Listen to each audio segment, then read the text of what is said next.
Bonjour, j'espère que vous allez bien. Aujourd'hui, je vais vous lire la suite de la biographie de François Mauriac, donc dans la séquence sur l'inquiétude spirituelle du roman de l'entre-deux-guerres. Mm. On en était à petit B du petit 2 vers l'espérance. Malgré les noires apparitions qui attestent encore la puissance du mal, le nœud de vipère, 1932, la paix et l'espérance éclairent plus souvent une œuvre jusque-là très sombre. En 1933, le mystère Frontenac, confère, page 465, semble une sorte d'oasis après des étendues brûlantes. Et plus tard, en 1941, l'auteur de La Pharisienne laissera entrevoir grâce et salut pour cette femme orgueilleuse, qu'il nommera Brigitte Pion. Petit C, parallèlement. Toute la décennie 1928-1938 est jalonnée chez Mauriac d'ouvrages apparentés à ses romans par la profondeur et par le ton, mais différents par leur objet. Ainsi, La vie de Jean Racine, 1928, Dieu et Mammon, 1929, Blaise Pascal et sa sœur Jacqueline, 1931, La vie de Jésus, 1936, les premiers des 5 volumes du journal, 1934, 1937, puis 1940, 1950, 1953. D'autre part, François Mauriac faisait à la scène de tardifs mais éclatants débuts, avec Asmodée, 1938, suivi d'autres œuvres théâtrales, comme Les Mal-Aimés, confère, page 584. Petit D, témoignage. La guerre venue, le chrétien, qui déjà aux côtés de Bernanos avait témoigné hautement contre les cruautés de la guerre civile espagnole, prit position sans hésiter.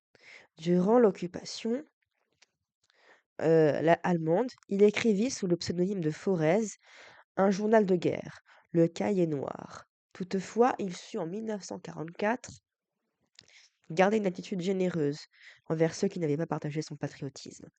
Dès 1939, Jean-Paul Sartre mettait en cause l'auteur de La fin de la nuit, à propos de la liberté des personnages du roman.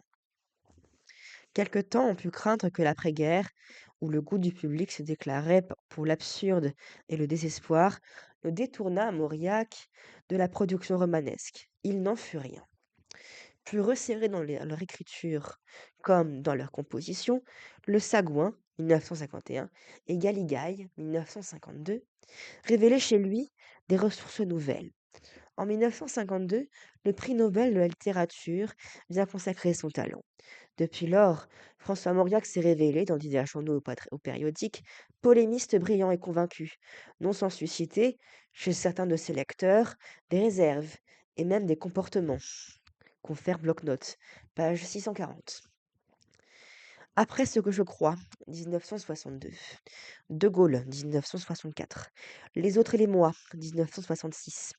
Il donnera en 1967 ses mémoires politiques, mais la fin de sa vie est aussi marquée par son dernier roman, Un adolescent d'autrefois, 1969, et surtout par ses mémoires intérieures, 1959, suivi des nouveaux mémoires intérieurs, 1965. Donc, petit 3, Fleuve de feu. François Mauriac ne veut pas être un romancier catholique, mais un catholique qui écrit des romans. Il écarte ainsi le pesant appareil des œuvres à thèse, où les visées moralisantes déforment parfois la réalité pour les besoins de la cause. Rien n'est plus étranger au christianisme de Mauriac que le ton édifiant, si ce n'est que le conformisme confortable. L'univers de ces personnages est le plus souvent une terre de malédiction qu'arrosent des fleuves de feu. Aussi la passion apparaît-elle chez lui non une excuse, mais une grandeur. Ce sont les tièdes qui le vomit, selon le mot terrible de l'écriture, et sa préférence est toujours allée aux brebis perdues, aux âmes égarées, comme en témoignent ces lignes des Anges noirs, 1936. Ceux qui semblent voués au mal, peut-être étaient-ils élus avant les autres, et la profondeur de leur chute donne la mesure de leur vocation. Petit 4, Sainte Locuste. Dans le propos de Thérèse d'Équirou, que l'on va étudier de long en large en travers, l'auteur en appelle à sa propre créature celle qui a tenté de supprimer par le poison un mari qu'elle est. J'aurais voulu que la douleur, Thérèse, te livre à Dieu, et j'ai longtemps désiré que tu fasses digne du nom de Sainte Locuste. Mais plusieurs qui pourtant croient à la chute et au rachat de nos âmes tourmentées, eussent crié au sacrilège. L'empoisonneuse Locuste prépara pour Néron le breuvage funeste, à Britannicus. En fait, ces êtres ont soif, soif de solitude, de pureté, d'amour, et la fin du roman le dira lorsque Thérèse, seule dans les rues de Paris, au moment de s'y jeter, de s'y débattre, imagine un retour au pays secret et triste, l'aventure intérieure, la recherche de Dieu.